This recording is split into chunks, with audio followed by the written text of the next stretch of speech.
Anindito Himawan Pramana merupakan putra sulung dari Pramono Anung, politikus Indonesia yang menjabat sebagai Sekretaris Kabinet Indonesia. Pria kelahiran 31 Juli 1992 yang akrab disapa Dito mengikuti jejak sang ayah sebagai politikus dan menjabat sebagai Bupati Kediri periode 2021-2024. Lalu bagaimana kinerja Bupati muda Dito? Dan bagaimana caranya ia melawan stigma dinasti politik?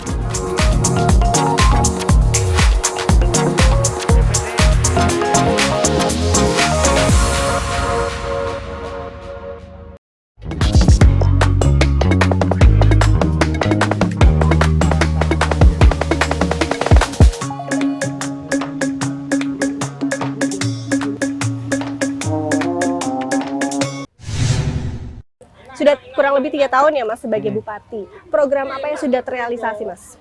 Program yang terrealisasi sebenarnya sudah banyak. Yang pertama mulai dari pelayanan kependudukan. Jadi dari dulu problem kita adalah lamanya proses membuat surat-surat, baik itu KTP, hal-hal kecil lah. Itu lama sekali dari dulu. Ini sudah kita pangkas semuanya. Yang kedua adalah kebocoran anggaran. Kebocoran anggaran yang sangat besar sekali setiap tahunnya ini sudah mulai kita perbaiki. Yang sekarang kita sedang kejar adalah bandara yang akan beroperasi di akhir tahun, lalu tol penghubung antara Kertosono Kediri, Kediri Tulungagung ini juga kita kebut. 2 jembatan besar, 1 jembatan sudah jadi tahun lalu, 1 jembatan lagi kita kerjakan sekarang. Lalu di bidang pendidikan kita sedang membuat 1 boarding school, yang mana boarding school itu hanya diisi oleh warga yang paling miskin di desanya. Jadi itu dari 300 sekian pendaftar, yang berhasil hanya 130, dan itu mohon maaf, warga yang betul-betul susah di daerahnya. Terus belum lagi sektor pertanian, kita punya pembangunan kawasan agropolitan. Jadi mohon maaf, rata-rata petani kita itu suka latah. Ngelihat di sebelah panen cabai mereka ikut panen, lihat di sebelah panen kopi mereka ikut panen, ikut nanam. Sebenarnya enggak boleh, kawasan agropolitan makanya kita bangun sekarang ini, kita mantapkan walaupun memang resistensi itu masih ada. Jadi kita bentuk mulai dari Sego Batam, Semen Grogol, Banyakan, Taroan, Mojo, itu penghasil mangga podang dan kopi. Pakan Cupung, Pare Kandangan, Puncuk Kepung, itu penghasil cabai. Palem Pari, Papar Pelemahan, Purwasri, itu daerah beras, padi dan jagung kita. Terus Ngawas Sondat, Ngancar Wates, Pelosok Klaten, Kandat, itu penghasil nanas. Jadi kita mulai clustering kecamatan-kecamatan mana dan daerah-daerah mana yang boleh ditanami tanaman tersebut. Itu salah satunya. Terus yang berikutnya lagi, Kediri tahun ini merubah tagline dari Kediri lagi menjadi Kediri Berbudaya. Dan kita betul-betul cukup concern terhadap kebudayaan, maka ada 2 makanan khas yang sudah dipatenkan oleh Kabupaten Kediri, yaitu adalah nasi tiwul atau sego tiwul, dan yang kedua adalah getuk lindri. Terus untuk kesenian, kita punya wayang dan jaranan. Jaranan kita jaranan Jawa. Jadi sebenarnya kalau kita bicara kuda lumping, salah satu peradaban tertua di mana kuda lumping itu berasal dari Kediri. Tapi kita tidak bisa mengklaim itu milik Kediri karena kuda lumping sudah menjadi milik nasional. Nah, jadi sekarang tinggal kita menguri-uri, kita memperdalam supaya jaranan Jawa ini bisa terus hidup, lalu wayang krucil juga bisa terus hidup, dan ada seni tiban. Seni tiban ini adalah sebuah ritual zaman dulunya, tapi sekarang sudah tidak digunakan lagi. Sebuah ritual digunakan untuk masyarakat ini mengharapkan adanya hujan. Nah, ini yang sekarang kita jaga. Tapi tinggal keseniannya, filosofi untuk mendapatkan hujan, ya kita berdoa kepada yang di atas. Mas tadi menarik, tadi juga Mas saya lihat menyapa warga. Nah, ini kita di desa mana nih Mas? Boleh dijelaskan? Kita di Desa Dawung. Desa Dawung ini desa yang agak komplit. Bukan agak, desa yang komplit sekali. Dia punya wisatanya hidup. Kenapa wisatanya hidup? Kalau nggak salah setiap hari Sabtu ya, Sabtu malam Minggu, itu Pak Kades dan Bu Kades punya semangat yang sangat luar biasa, di mana ada jajanan tradisional zaman dulu, jajanan bien gitu ya. Terus di sini ada kampung lukis. Jadi ada pelukis yang sangat terkenal di Kediri namanya Pak Ruslan. Pelukisnya dia kalau saya perhatikan pelukis realis, jadi gaya-gaya lukisannya realis semua. Terus Dawungan ini hari ini punya 1000 meter bendera merah putih yang dikibarkan 1 hari sebelum 17 Agustus. Jadi nasionalismenya ada, pariwisatanya ada, kebudayaannya juga ada, sangat komplit sekali desa Andawungan. Kalau Mas ini, kalau saya lihat seperti apa Mas Dito sendiri membangun kedekatan dengan masyarakat? Bagaimana membangun kedekatan dengan masyarakat? Membangun kedekatan dengan masyarakat saya rasa natural saja, tidak perlu dibuat-buat. Ya kalau kita lihat ada orang yang susah kita dekati, masalahnya apa? Karena sebenarnya pengalaman saya dari 3 tahun ini yang paling mudah adalah saya bisa membaca dari kejauhan orang ini punya masalah atau tidak, orang ini hidupnya bagaimana. Dan seperti di desa ini tadi seperti ada masyarakat susah itu pasti Pak Kades harus tahu. Nah, alhamdulillah Pak Kades ini tahu masyarakat itu siapa namanya, pekerjaan sehari-harinya apa. Kalau sampai Kadesnya nggak tahu itu sudah masalah sudah. Jadi biasanya saya ngeceknya gampang, Kades kerja, camat kerja itu tinggal kita lihat aja. Oh ini ada masyarakat susah, kenal nggak namanya, tahu nggak tinggalnya di mana. Kalau itu sudah nggak tahu, sudah berarti nggak kerja. Berarti langsung ditegur Pak Kadesnya ya? Pernah ditegur Pak Kades nggak sama Mas Dito? Belum. Berarti benar kerjanya. Berarti langsung ya, nggak mandang bulu, langsung ditegur kalau memang terlihat kinerjanya kurang baik. Iya. Oke, Mas Dito, ini Kabupaten Kediri bisa dikatakan sebagai kabupaten terkaya begitu ya? Kemudian kalau kita lihat dari APBD-nya sendiri ada sekitar 3,2 triliun, kemudian kalau PAB-nya koreksi kalau salah sekitar 700 miliar. Kontribusi terbesar itu dari mana, Mas? Kontribusi terbesar sampai hari ini masih dari pajak rokok. Ya, pajak rokok kita masih paling besar. PAD kita 500 miliar, belum sampai 700 miliar. Alhamdulillah insya Allah akan mencapai 700 miliar mungkin tahun depan. APBD kita, kekuatan kita di tahun ini 3,5 triliun. Dibilang kabupaten paling kaya mungkin iya, cuman kita juga punya tantangan-tantangan yang tidak dimiliki kabupaten lain. Membangun jalan tol, membangun bandara, menangkap opportunity dengan bandara itu dibuka itu juga tantangan tersendiri. Karena jangan sampai pintu masuk dibuka, tapi yang di dalam ini hanya menjadi penonton, ini juga masalah baru bagi kita. Oke. Menarik Mas, ini kan tentu banyak tantangan begitu. Dengan label Bupati Muda, tentunya kerjasama dengan yang lebih tua atau senior ini kan juga menjadi tantangan. Seperti apa adaptasi dari Mas Dito sendiri untuk bisa menciptakan suasana kerja yang lebih kondusif dan juga lebih bisa dibilang out of the box dibanding konvensional sebelumnya? Ya. Jadi dulu itu saya sering kali kalau marah itu langsung kepada yang bersangkutan. Tapi relatif 1 tahun terakhir saya sudah tidak pernah marah dengan staf-staf saya, dengan seluruh pegawai yang ada di PMK. Karena apa? Saya tidak mau menjadi kepala daerah itu ditakuti. Tapi yang saya harapkan adalah bagaimana seluruh perangkat daerah yang ada ini mencintai dan bisa bekerja secara bersama-sama. Karena ternyata ditakuti itu tidak menyenangkan. Jadi akhirnya orang itu mau ketemu saya aja sungkan, mau apa sungkan gitu. Nah, akhirnya yang tadi saya sampaikan, maka saya bentuk tim lintas sektor. Tim lintas sektor ini sangat luar biasa sekali. Kita beri tugas dari 20 tim, 2 tim itu biasanya 1 tugas. Ada yang penekanan angka kemiskinan ekstrim, peningkatan investasi, stunting, infrastruktur, lalu pengembangan dengan adanya bandara, macam-macam. Nah, akhirnya ini bisa sedikit banyak membantu saya, dan memang untuk hal-hal yang sifatnya kesalahan atau pelanggaran yang dilakukan oleh perangkat daerah, itu saya menunjuk 1 orang untuk menegur. Jadi saya sudah tidak pernah menegur lagi. Jadi memang ada di dalam PMKP ini salah satu ASN yang cukup senior dan disegani, ya udah beliau aja yang negur. Saya sudah tidak pernah lagi. Nah, ini seperti apa kesulitan menjadi bupati di dalam oligarki, Mas? Ya dulu orang semua stigmanya dan pandangannya terhadap saya, wah Dito itu jadi bupati gampang aja, wong dia anaknya Pramono Anung kan begitu. Tapi kan orang nggak tahu, di balik ini semua ada hal-hal krusial.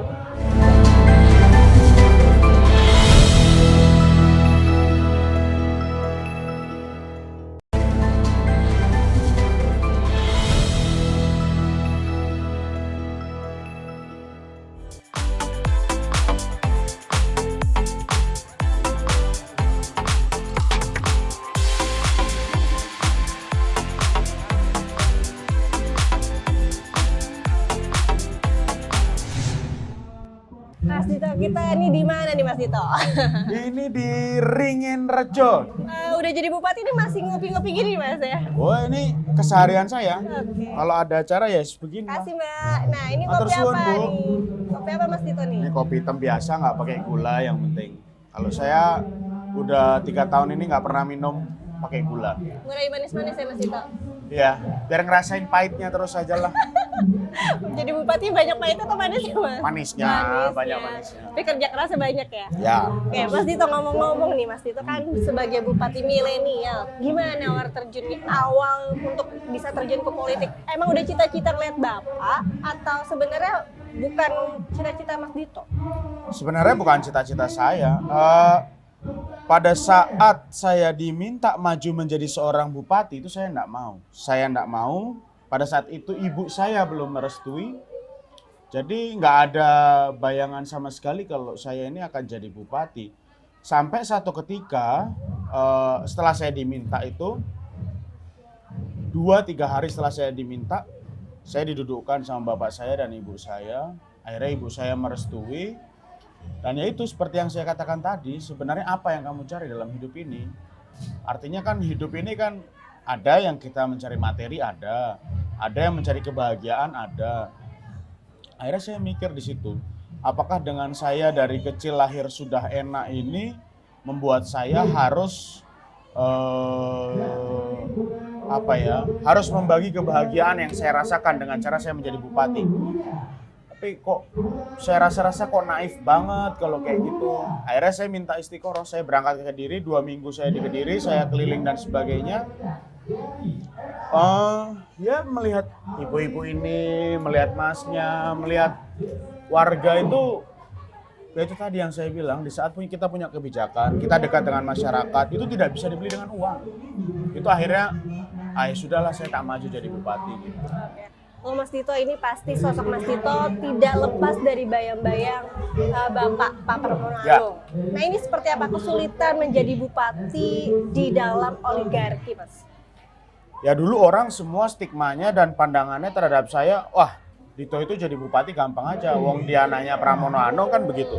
Tapi kan orang nggak tahu, di balik ini semua ada hal-hal krusial yang mana pada saat saya dilantik 26 Februari 2021, itu saya langsung dihadapkan dengan COVID, dihadapkan dengan perekonomian yang tidak stabil, dihadapkan dengan kondisi kesejahteraan masyarakat yang sangat menurun, yang mana itu tidak pernah dilakukan oleh bapak saya. Mohon maaf, bapak saya selama ini di legislatif, baru masuk di eksekutif itu di era Pak Jokowi, dan sebelumnya beliau tidak punya pengalaman di eksekutif, dan ternyata ya sangat berbeda sekali. Apa yang saya rasakan, saya harus memikirkan contoh 2 minggu kemarin. LPG langka ya kemarin ya Bu ya. Sekarang sudah aman. Hal-hal seperti itu tidak pernah dipikirkan oleh seorang Pramono Anung. Dia berpikir secara makro. Tapi kalau kita di daerah, mikro itu kita pikirkan LPG langka, cabai mahal, minyak hilang. Itu kita pikirkan dan itu sekalipun saya nanya beliau tidak bisa jawab apa yang harus dilakukan gitu. Jadi ya sudah, saya harus terima takdirnya jadi anak Pramono Anung, ya saya syukuri saja gitu. Sekarang saya menjalankan ini sampai masa jabatan saya habis gitu. Artinya Bapak Pramono Anung oke jadi menteri tapi belum tentu bisa merasakan jadi bupati. Betul, gitu ya Mas ya. Betul. Oke, Mas ini memudahkan juga nggak sih sebagai bupati dengan sosoknya Pak Pramono Anung, atau bahkan bisa ini kan dengan gampang, misalnya tadi ada masalah LPG langka, kemudian jalan rusak, infrastruktur, kan Bapak menteri begitu akan lebih mudah aksesnya ke presiden. Sempat minta bantuan juga pasti bisa. Pernah melakukan hal itu nggak? Pernah tapi nggak berhasil. Kenapa Mas? Waktu LPG langka, minyak hilang. Minyak itu sempat hilang di peredaran akhir tahun lalu. Terus karena kondisi minyak itu kebutuhan sehari-hari ya akhirnya mau tidak mau saya bicara sama beliau, saya ke Jakarta dan saya bicara ini gimana kondisi minyak hari ini. Dan ternyata itu terjadi di seluruh Indonesia. Artinya tidak semua persoalan itu Bapak bisa menjawab, satu. Yang kedua, dalam banyak hal, contoh, Bapak itu membiarkan saya. Karena dia takut kalau saya terbiasa dibimbing, begitu saya dihadapkan dengan satu masalah besar, saya tidak tahu cara menyelesaikannya. Jadi pasti dia akan membantu, dia akan menjadi teman diskusi, iya. tapi belum tentu menyelesaikan masalah. Oke. Paling tidak ya menjadi teman diskusi Bapak itu sampai hari ini. Apa program yang membedakan antara cara meyakinkan Mas Dito ini sebagai bupati milenial dengan tentunya program-program dengan bupati yang sebelumnya tentunya bukan milenial, bisa dikatakan seperti itu. Apa signifikan yang perubahan yang ingin dibawa oleh Mas Dito untuk Kediri? Oke, jadi yang pertama ya, kalau bicara program, saya ingat betul pesan Bapak Presiden kepada kami-kami ini yang ada di daerah. Bapak Presiden memberikan pesan bahwa jangan pernah dalam melakukan program itu diecer. Diecer itu artinya begini. Oke, saya tahun ini punya program pendidikan, saya punya program pariwisata, saya punya program infrastruktur, saya punya program pertanian, ini nggak akan pernah ada yang jalan kalau anggarannya itu dibagi semua secara rata. Nggak mungkin. Jadi harus punya fokus. Fokusnya apa sih sebenarnya?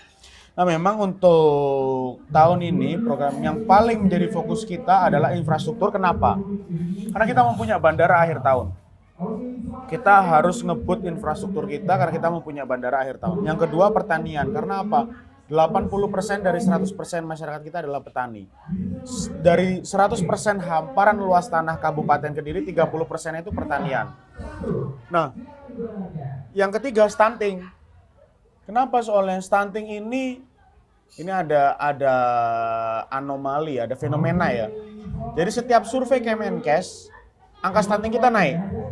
Tapi setiap bulan timbang, kita kan melakukan bulan timbang di puskesmas dan di beberapa tempat. Itu angkanya sudah turun terus. Nah, ini terjadi anomali data. Nah, maka saya hari ini membentuk tim lintas sektor. Tim lintas sektor ini untuk memecah reformasi birokrasi atau memecah birokrasi yang selama ini, mohon maaf, sedikit kolot. Jadi tim lintas sektor ini terdiri dari anak-anak muda, dan ini ada yang dari puskesmas, ada yang guru, ada yang pekerja di rumah sakit, jadi ini macam-macam backgroundnya. Kita kumpulkan satu tim itu 8-9 orang dari background yang berbeda-beda dan kita punya 20 tim. Tim ini nanti akan kita adu gagasan dengan kepala OPD. Nah, ini saya jadi nonton aja. Wasit gitu? Ya, saya memwasiti dan saya memberikan hak imunitas kepada teman-teman lintas sektor ini biar kalau ada masa dia ditekan dengan kepala dinas dan sebagainya, saya akan melindungi mereka. Akhirnya tanpa saya sadari ini menjadi kejutan.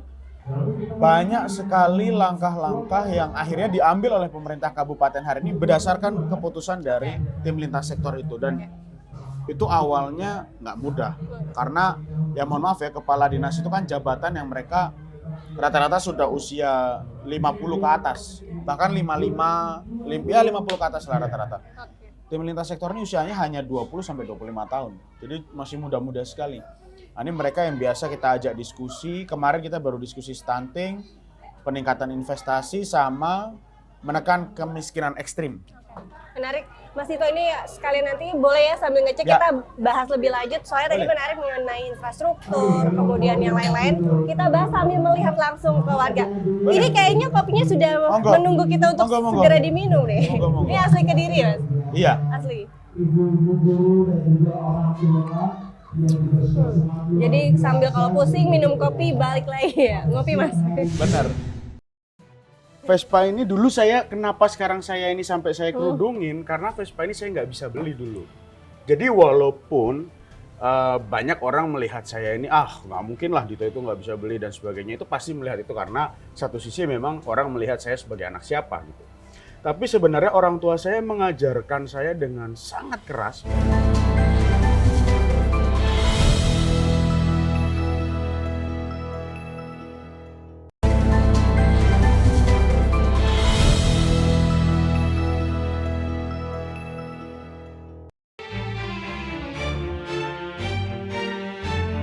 Mungkin lah gitu itu nggak bisa beli dan sebagainya, itu pasti melihat itu karena satu sisi memang orang melihat saya sebagai anak siapa.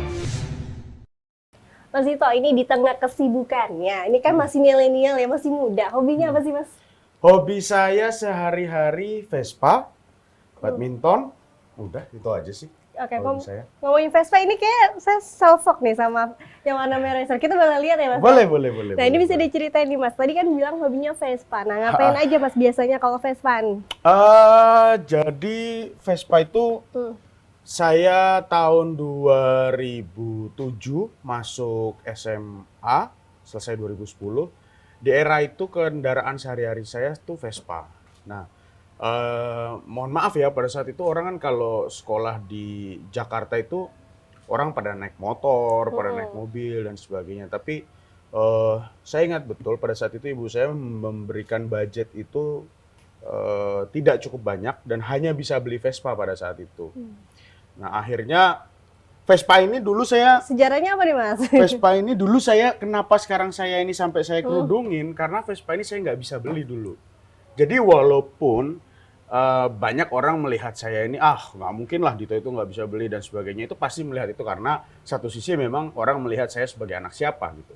Tapi sebenarnya orang tua saya mengajarkan saya dengan sangat keras, bahkan saya itu dari SD sampai SMP itu diajari sama ibu saya untuk bikin buku kas. Jadi kalau saya nggak ngelaporin buku kas, maka saya nggak akan pernah dapat uang bulanan atau uang harian. Uang jajan tuh nggak akan cair. Nah, Vespa ini keluar tahun 2004 sampai 2012.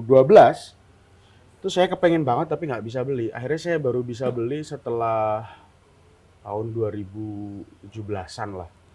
Jadi sejarahnya ini motivasi hidup saya salah satunya ini. Kalau ini yang menemani saya kuliah. Oke, ini menemani nih motivasinya. Ini motivasinya. Mas dengar-dengar katanya suka istilah turun ke warga nih lewat atau pakai Vespa nih Mas? Iya. Itu gimana Mas ceritanya? Jadi kan kalau orang tuh banyak Biasa kalau udah menjadi pejabat. Biasanya di framing gitu ya, suka naik Vespa. Kalau saya tuh biasanya naik Vespa malah nggak begitu suka ada media. Jadi saya saya nikmatin sendiri, saya rasain motornya dan sebagainya. Ada kesenangan di saat ketemu warga naik Vespa itu, satu memang ini hobi saya, yang kedua saya bisa memotret keadaan wilayah saya paling tidak. Jadi menikmati ya. Yes. Nggak gengsi Mas, kan udah jadi bupati nih. Enggak lah. Biasanya harus ada. Enggak lah, bupati cuman mandat kok. Besok dicabut juga bisa hilang. Oke. Mas sebagai Dewan Pembina Persik nih, seperti apa Mas kondisi ini kan juga hobinya juga salah satunya bola. Seperti apa Mas? Persik itu buat saya sudah lama karena rumah saya ke stadion atau ke home base Persik itu tidak sampai 5 menit, hanya jarak 1 kilo. Jadi bagi saya cerita panjang Persik itu. Dan akhirnya hari ini setelah 2018 sempat di Liga 3, naik Liga 2 dan kembali ke Liga 1. Hari ini Persik menjadi salah satu tim yang saya nggak bisa bilang juara tahun ini, saya nggak bisa bilang juara tahun depan, tapi kita on the right track. Kenapa? Minimal pemain di dalam tim itu, walaupun sekalipun ada asing, ada ini, ada itu, tapi attitude-nya ada. Dan hubungan kekeluargaan yang kita bangun. Jadi bola itu proses. Apa yang dilakukan oleh Ketua Umum PSSI hari ini sudah benar. Dan memang ada PR bagi PSSI sekarang untuk memperbaiki sistem. Nah sekarang kita, termasuk Persik ini saya salah satu orang yang sedang mendorong untuk segera selesaikan pajak-pajak ya. Karena banyak tim yang belum membayarkan pajak, sedangkan kita ini mau membangun sepak bola kita ini menjadi profesional. Jadi supaya hak siar itu masuknya ke kita. Oke. Lalu Mas evaluasinya dari kejadian yang cukup kemarin besar dari Kanjuruhan, seperti apa Mas untuk bisa mengakomodir Persiknya ini supaya tetap kondusif dan juga lebih baik? Kejadian Kanjuruhan itu terus terang memukul seluruh pecinta bola di Indonesia karena 130 sekian nyawa yang hilang di situ. Sebenarnya satu nyawa itu tidak sebanding dengan pertandingan. Dan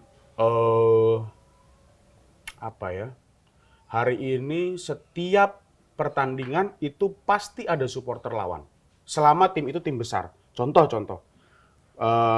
Mungkin ini contohnya seperti kemarin ya yang sudah lewat. Arema lawan Persik Kediri. Nggak mungkin nggak ada pendukung Arema di lapangan. Satu tiket dijual online. Regulasi mengatur tiket untuk dijual online. Artinya kalau tiket dijual online ini kan kita nggak bisa ngontrol. Tapi kalau ada penonton lawan yang datang, kita dihukum. Nah, regulasi ini harus diperbaiki karena nggak mungkin. Bisa juga bahkan kalau Persik Kediri melawan Persebaya, karena kita saudaraan, bisa juga supporter Persik yang membelikan tiket kepada teman-teman Persebaya. Karena kita nggak ada masalah gitu. Jadi ya banyak kebijakan dan regulasi yang masih harus dikaji lagi lah. Gitu. Oke, Mas sedikit ini mendekati pemilu 2024. Bagaimana persiapan Mas Bub? Karena kan juga ini udah mau berakhir satu periodenya. Ya. Apa persiapannya kemudian targetnya, Mas? Kalau persiapan, terus terang saya ini orang pekerja. Jadi nggak ada persiapan yang gimana-gimana, bisa dicek dari APBD, karena APBD itu mencerminkan seperti apa pemimpin atau kepala daerahnya. Dan bisa dicek APBD saya, hampir bisa dibilang tidak ada sesuatu yang populis, artinya ya sudah saya orang-orang pekerja, contoh program utama saya di periode pertama itu stunting, infrastruktur, pertanian. Dan ini nggak bisa nampak dalam satu periode tuh nggak bisa. Tapi ya kita nanti kembalikan kepada masyarakat aja lah. What's next kembali untuk menjadi bupati? Oh, The next? gini, ini satu hal yang selalu saya sampaikan. Saya tidak mau terbunuh oleh ambisi saya, itu satu. Yang kedua, saya tidak punya ambisi dalam bekerja seperti ini. Karena apa? Ternyata menjadi seorang kepala daerah dengan kewenangan yang akhirnya bisa berimbas kepada masyarakat itu tidak bisa dibeli dengan uang.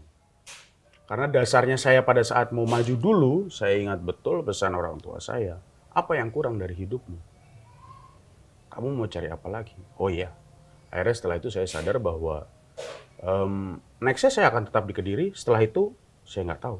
Bisa jadi saya istirahat atau saya kembali menjadi pengusaha atau apa gitu. Kalau diminta oleh warga Kediri untuk maju lagi, siap? Nantilah, kita lihat nanti. Saya nggak mau berandai-andai. Oke, thank you Mas. Ya, semoga tadi ya. tujuannya ini untuk tetap mensejahterakan warga Kediri, ini memang menjadi satu hal yang momentum dan juga hal paling berharga ya, dibandingkan ambisi tadi ya. Yes. Thank you Mas Dito. Makasih Mbak.